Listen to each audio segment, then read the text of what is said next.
LinkedIn Live. So today we're going to be talking about a very, very interesting topic, which is mentorship in the age of AI. Why human guidance still wins in 2026. And we have a very wonderful speaker, Catherine. I would allow her to introduce herself before we continue. So, Catherine, you can introduce yourself. Hello, everyone. I'm Catherine. I'm Product Operations Manager at One Advanced. I'm a product mentor, product leader, and what else do you want to do? Follow me on LinkedIn to find out more. Thank you so much, Kathleen. Thank you so much. For our audience listening, please do well to make use of the comment section. If you have any questions, if you have any ideas, if anything pops up to your head during the course of this event, just do well to type it in the comment section and we will definitely respond to all your questions. So let's get into it. We all know AI is the how would I put it, is the main deal right now in 2026. And we know that AI has made knowledge more accessible than ever. Why do you believe human mentorship is still indispensable in 2026, Catherine? Yes, so I'll say it's not one or the other. It's not either mentorship or AI. You should be using both. From my experience, AI helps you get knowledge quicker. So we all use AI. We use the chat box every day to ask questions, do our research, is our companion for brainstorming. But where we need mentorship is someone that can challenge our thinking, someone that has walked through the path that we are looking to go into, that can share their lived experiences.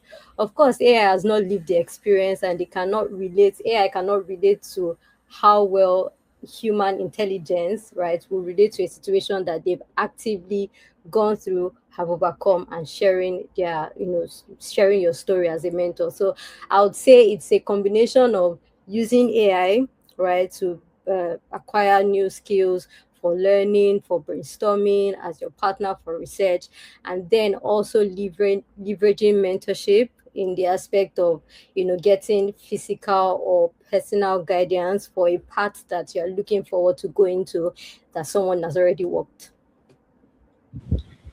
You are right with that. And I even know that you've built some high performing product teams globally. What are the biggest things AI still cannot teach someone entering the workspace? Because people don't think everything you can do it with AI, AI, AI. But do you feel there are still some things that AI can't teach someone entering the workspace? Well, I think people are hired for skills, but they grow fast because of trust, right? So, say for instance, now AI can teach you technical skills, how to write code, maybe help you prepare presentations, slide deck, but your work is about relating with people, collaborating with people.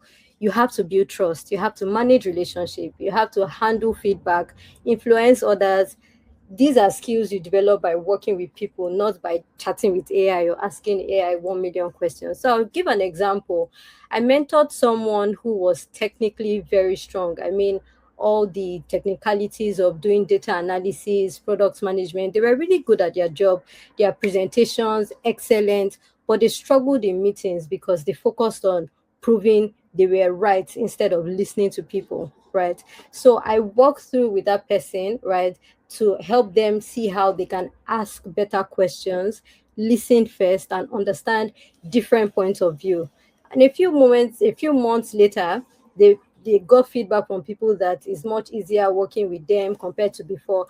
And that's not just because maybe they've googled some how to make me a better speaker or a better leader, right? It is them actively putting those advices that the advice they've gotten from their mentor, from myself, into practice, and seeing, listening more, playing into their people skills more, not just, oh, I have the knowledge, I have the expertise, and just ditching out the people side of things. So AI can't really build trust and empathy for you. It takes you to put your human part of it, and mentors can help you with that human intelligence aspect of a skill that you want to learn that they're already familiar or they're already grounded in, helping you to see the good in what you've not even seen in yourself yet. When it comes to being job ready, there is the route of getting mentors in those fields to tutor you on how to be job ready. But many people still believe that you can become job ready by maybe watching YouTube videos or just chatting with AI by asking specific questions. What do you think those particular people are missing? That is those people that focuses on just watching YouTube videos and chatting with AI to really prepare for a job role rather than going through the route of mentorship. Yeah, so I'll say mentorship is good, AI is good, but learning isn't the same as doing, right? YouTube, AI, they're amazing learning tools, but working, actually putting what you've learned or what you're learning into practice is where the experience comes from, right? So it is good you're watching videos to learn the frameworks, best practices and all of that, but what you're really missing is putting that into work, right? And also getting perspective of those that have done it before you, what challenges they face so that you can avoid those. So it's I see it more like a cheat code. Someone has already walked this path that you're about to get into. This is the mistakes they've made, and you could avoid it because you already know that if you go this path, it can potentially lead you to somewhere that is not pleasant, and then you have the opportunity to trace back your steps. So I'll give a scenario of a candidate I interviewed in a previous role, right? So I asked them, tell me about a time you disagreed with someone on your team, and AI will not teach you how to get that experience of how to handle that conflict. It can just advise you what to say, how to say, but if you haven't experienced it, it will definitely pass off when you're having such kind of interviews. So many people really struggle because they haven't put all of what they've learned, YouTube videos, AI, and all of that into practice. So becoming job ready, right? As much as good as it is for you to use AI to get your CVs ready, for you to do all of the prep work, study, research about the company, is also important to have someone that can guide you and lead you through it. um Years back when I was searching for job, I had people who I was looking up to. Oh, this is I'm going for this next stage of this interview. These are the kinds of things that I think they will ask me. How do you think I can best position my skills so that I'm the best candidate for it? You can get insight, and it doesn't even have to be a senior mentor. It can be a peer-to-peer mentorship. It doesn't always you don't have to even wait until you have uh 20 years, 15 years of experience before you can actively mentor people in a path that you've already walked. So I'll just say, whilst it's good to, keep learning, make sure that you're putting your learning to practice, and also leverage relationship of mentors, peer mentors, senior mentors, to help you stay grounded in whatever endeavor that you want to go into. Thank you so much for that answer. Do you feel it is advisable to tell the AI to be your mentor? There's a way some people do prompt AI. They might say, act as my mentor in this, then give me what do I do. So do you feel that kind of doing it that way is even advisable? Telling AI to be your mentor in a certain field? I think there are smart ways people have started prompting AI to give them the sort of guidance that they think they need, and they believe so much that it will give them that necessary guidance. But I think you still need that human intelligence that comes with mentorship. AI is good, it's brilliant, it can nudge you in the right direction, but you still need human intelligence to challenge your thinking. And as I said earlier, it doesn't necessarily have to be someone 20 years your senior, or a senior mentor you're looking up to. It can be your peer, right? So you don't have to. Uh, so AI is what, a chat box. You give it series of prompts. This is who I am today. You give it a bit of context, but it has not physically experienced it the way your mentor would have. And those practical experiences of different scenarios that they've experienced it, hearing from someone that has done it and reading it from AI chat box is two different things. The emotional intelligence part, the human intelligence part, the empathy, the sense of belonging that you feel when you're speaking to someone that has been through what you're going through is very different from talking to AI. Hmm. You're right. You're right. I know that you've mentored many aspiring professionals. Can you share a moment where a simple piece of human advice completely changed someone's career trajectory? Mm. Okay, so I think I'll draw from one instance of one of my mentees that wanted to branch off from product management to product operations, like I did, right? So he has been searching for product operations role and has not been lucky enough to get any interviews. And one of the things I spotted with his CV was, oh, you said you're a product operations person. Your CV doesn't speak to any of the pillars of product operations, or I don't see anything strategy. I don't see anything process, people, tooling, all of those things that speaks to being a product ops person. Your application does not tell us the story of how you are now transitioning into, or how you've transitioned now. It still feels like a product manager CV or a product owner's own, or sometimes customer success, depending on how you read the CV.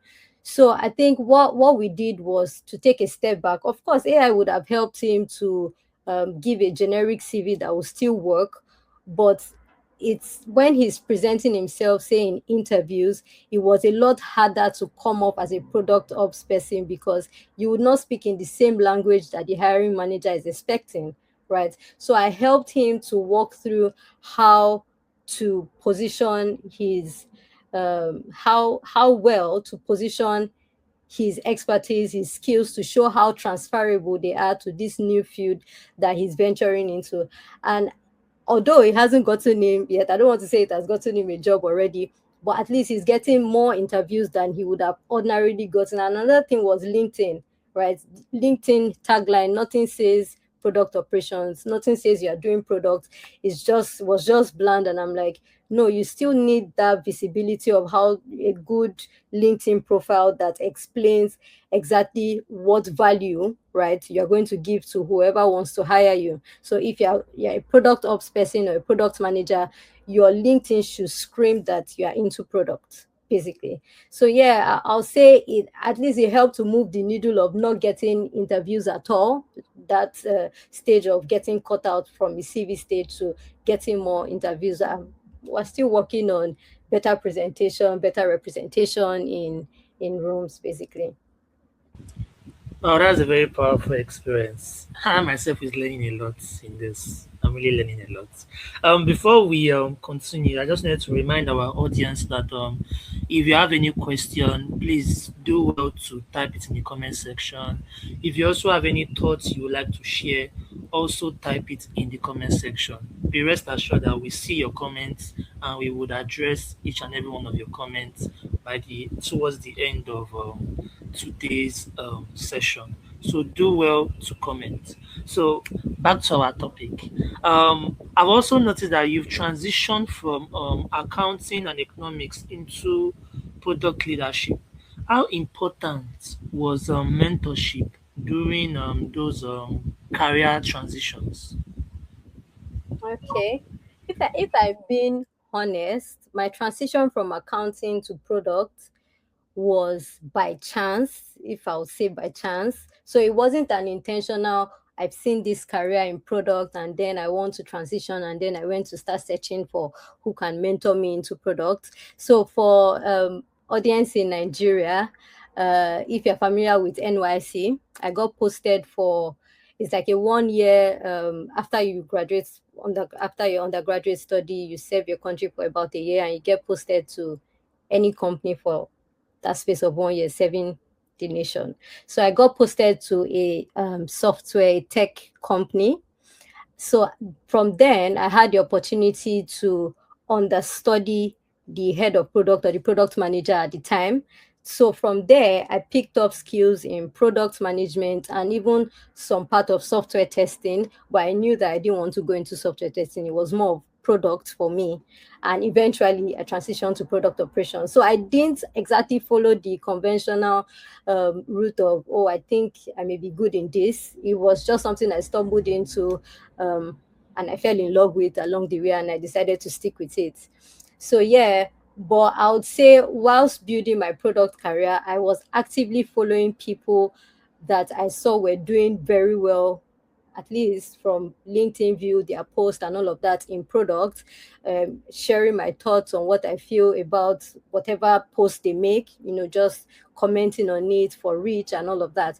So I think mentorship for me, transitioning into products would be more of understanding someone that was already doing what I felt like was a career that I would be interested in, and then learning the ropes of how to go by, from writing product requirement documents, having stakeholders meetings, making sure that we're moving from concept to market on that product initiative. So it was just a case of me understanding who was already doing it, learning the ropes from how they did it, um, picking what I felt was relevant to my style of leading a product or building a product, and then just the rest they say is history now. And then afterwards, after doing product management for some years, I decided that I wanted to sit on processes, best practice, ways of working, how we do products, the most optimal way of building products.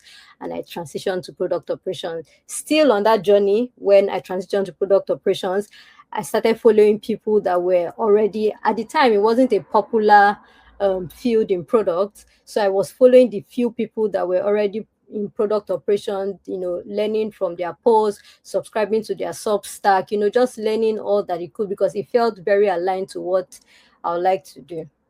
So yeah, my my transition was not the conventional route, but I'm here finally. Thank you so much for sharing your experience on that. Yeah. Um, so AI is becoming like a daily tool for many people, including product managers. So, how do you personally use AI without allowing it to replace your critical thinking and sound decision making? So, how do you utilize AI yourself? Okay. So I use AI to improve my thinking, not to replace my thinking. That's the headline. So what do I mean by that? AI is one of in fact, it's one of our daily tools. It's one of the tools I use to brainstorm ideas, summarize information, or improve a document, presentation, or slide deck, and even prepare for meetings. Give me a nudge to what sort of questions will encourage people to contribute in my meetings, right? So before every important meeting, I can ask AI to suggest what are kind ice breaking questions that can help people loosen up before the start of the meeting, and to get the most input for that particular topic, right? I can also ask AI to tease out some questions or some areas that we can dig into deeper for any workshop I'm having, right? But certainly AI doesn't replace my strategic thinking, my human thinking, my human intelligence thinking. So basically, I use AI for my first draft, research, meeting summaries, but I don't use it for uh, to build relationships. For example, I can't ask it how do I build relationship with, say, my developers or the QA testers.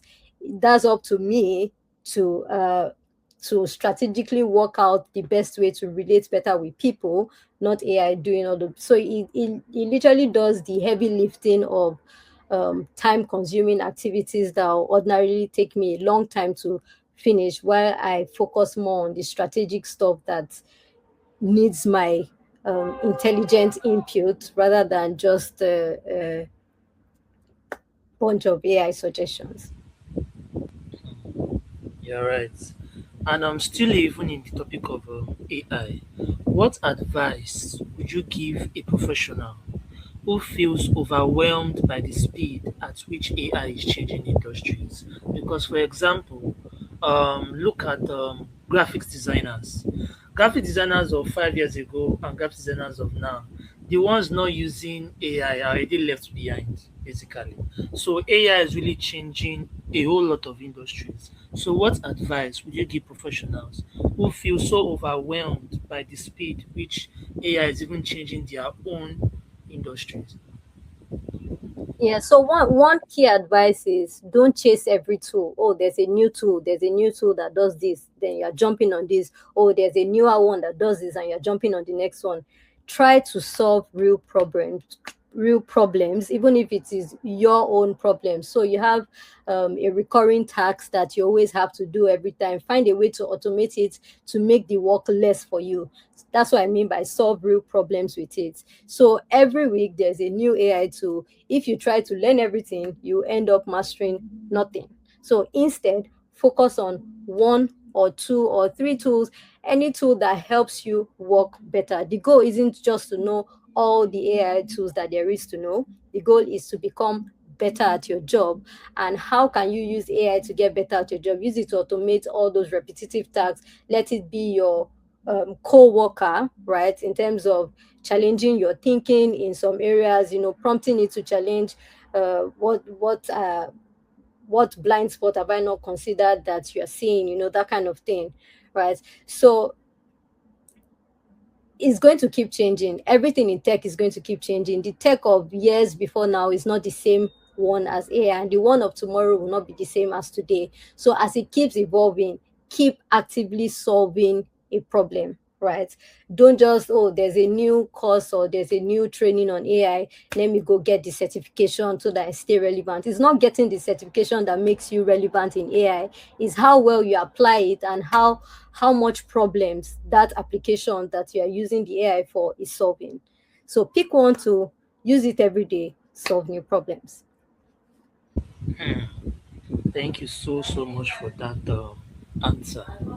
Before we still continue, I just wanted to remind our audience, in case you have any questions or any ideas that you might want to share, please do also type it in the comment section, and we will answer all your questions very shortly. Yeah. So back to what we're discussing. If you were mentoring a fresh graduate, or let's say even NYC member today, what would be like your 90-day roadmap? What would your 90 days roadmap look like for becoming truly employable in an AI powered workspace? Because most employers, they even want their members to be AI literate, how to utilize this tool to make work more efficient. So, what would be like your 90-day roadmap for a fresh graduate, someone just joining the workforce, to in order to truly become like employable? Okay. So I'll say don't spend all the 90 days on learning alone. Don't spend all the 90 days on watching YouTube, attending this training course, getting that education and the other and the next and the next, right? Employer don't just want all of these certificates you're packing. They want evidence that you can solve problem. So my focus wouldn't only be learning a new skill or adapting or it will be on applying these skills in that 90 days. So what should your month one look like? So when we say 90 days, we're talking of like 3 months. Month one should be you are learning. So you want to learn the basics of whatever field you are going into, how AI has optimized that field. So say you want to go into graphics designing or product designing, UI UX designing. Learn what are the basics of it and how has AI uplifted how they now do UI UX in this new age.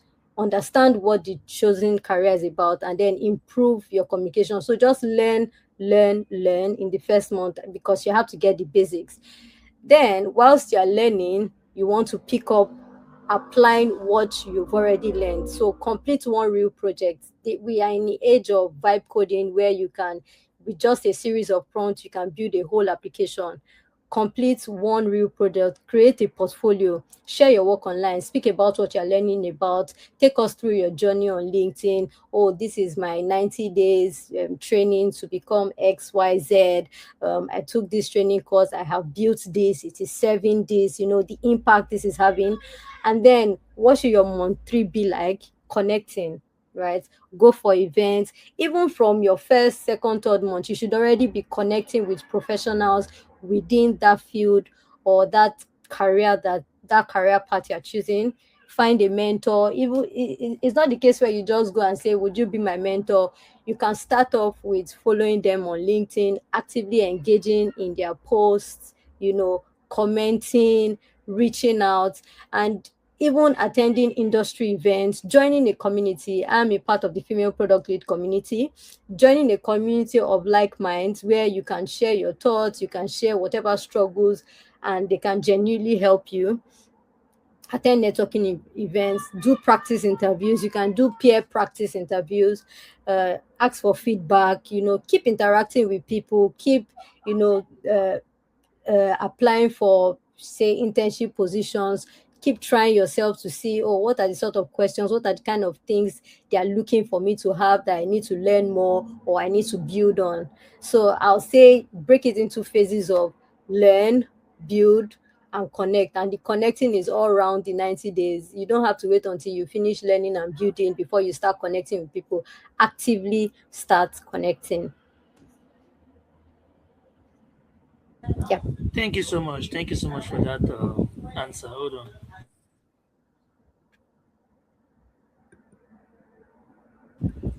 Okay, yes. So thank you so much for that answer. Finally, if someone decides to message you on LinkedIn after today's event about mentorship, hope you are going to be of help and you would be willing to guide the person, because a lot of our audience are actually also young people just starting their career. So are they free to reach out to you on LinkedIn? Yeah, of course. Where I'm able to, I would assist you, but I'll also say join communities. I did mention that I'm a part of the female product lead community. Is a community of female product leaders, those already in leadership, those aspiring to be leaders someday in product, right? We have a community where we host online events. We also have mentorship programs where we pair mentors and mentees up. So there are programs, there are available resources online, right, that can help you, right? So that if you message me and I'm not able to reply, you don't lose hope, right? There are other mediums where you can get mentorship. I'm happy to respond when, I have the time, when I'm available to. But if not, I can drop the link of my community for female product leaders, especially if it's something that you fancy joining a community of like minds. And for the men, if you could also search for communities that, in the particular field where you are, and you can also get personalized support, because as much as I'm going to mentor you, is I feel like it will be most beneficial if we are in the same line. For instance, in products, right? It will feel more relatable because I'll be able to share practical hands-on experience of how I might have experienced what you are going through. But feel free to reach out. I always respond to my LinkedIn. So yeah, happy to take your messages and point you in the right direction when necessary. Thank you so much. Thank you so much, Catherine. Um, we have a comment from Alora. So she's asking, how do you think mentors can leverage AI in their sessions? Oh, brilliant. I'll speak for myself. The way I have leveraged AI in my session is to prompt the kinds of questions that to ask my mentees, just to get them more comfortable to be expressive enough in sessions like that. So it can give you hints on what to ask, how to ask it to get the most out of the session. It can help you prep in advance for the session so that you get the most out of it. So you can use it to research. I'm guiding XYZ person on this issue that they are facing. I have faced similar. What's the best way to present it to them so that we pass it can just nudge you in the right direction. Obviously, the experience is already from you, but it can just help to organize your thought and organize the session in a way that you can get the most value for yourself and even for the mentee.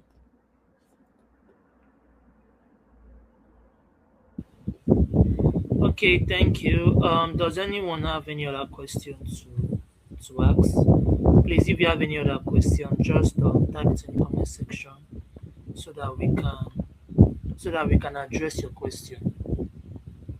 While we wait for any other person to ask questions, I just want to quickly tell our audience today about what we actually do at Trainee. I'm sure a lot of you are wondering, what does Trainee do? Are we another AI chat box, or basically what do we even do? So Train AI is actually a edutech organization that focuses on um, training people in various tech related skills.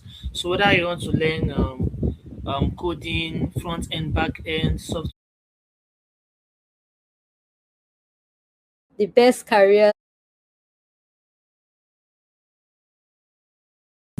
and we would do well to reach out to you and iron out the mentor mentee pairing. So thank you so much, Catherine, for joining us today. We really appreciate your presence. So, do you have any last piece of advice for our audience today before we bring this to a close? Just a last piece of advice. Yeah. So if there's one thing I'll leave everyone with is this: don't use AI and mentorship as competitors because they are partners. Let AI help you learn faster. Let mentors help you think better. Keep building your skills, keep building relationship, and don't wait until you're successful to help someone else. You can also mentor your peer. The best careers aren't built alone, they are built through continuous learning, meaningful relationships, and the willingness to both receive and give guidance. That's how we stay relevant in this age. Thank you. Thank you so much. Thank you so much, Catherine, and thank you so much our audience for sticking with us. Do well to follow Catherine on LinkedIn. Then you can always DM her. She would address any other possible questions that you might have. Thank you so I much. just wanted to say that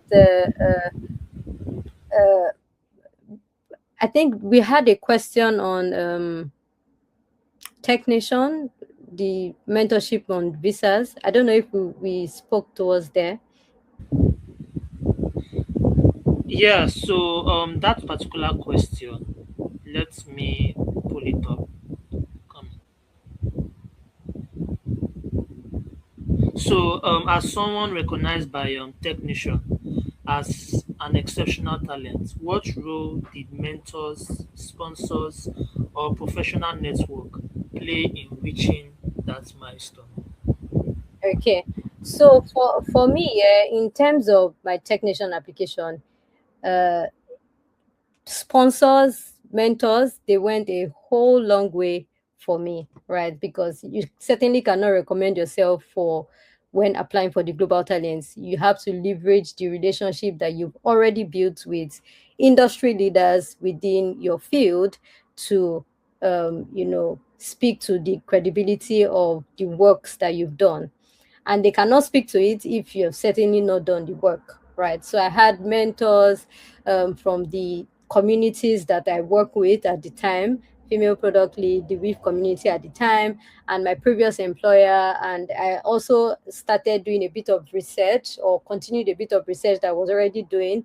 I also had my mentor also, recommend or give his recommendation letter on that aspect of my career. So I think mentorship actually goes a long way in them, on in your mentors being able to speak for you, and then sponsorship exposes you to opportunities that ordinarily, when you're not in the room, they are there championing your cause, right? So I appreciate that mentorship and sponsorship are two different things, but they had a very good play in the success of my application for the global talent visa. So it is something that you actively, whether or not you need it immediately, start building relationship with your peers, with industry leaders, attend events, keep networking, keep exchanging ideas, commenting on posts that are of interest to you in your field, start establishing thought leadership, right, in areas and fields that you feel particularly drawn with. And mentorship is really, I can't even stress how important it was to me.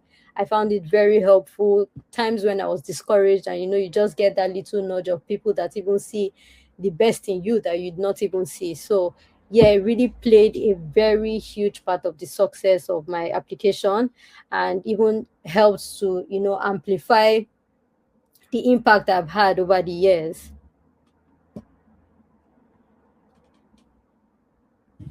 Thank you so much. Thank you so much. I know a lot of young people would even love to apply for technician. I think they do this UK Global Talents. So I have some people that are even interested in that. Maybe they would even reach out to you for more guidance on that. Yeah. Thank you so much for your time. Thank you for Thank having you. me. So that will be the end of today's session. Thank you, everyone.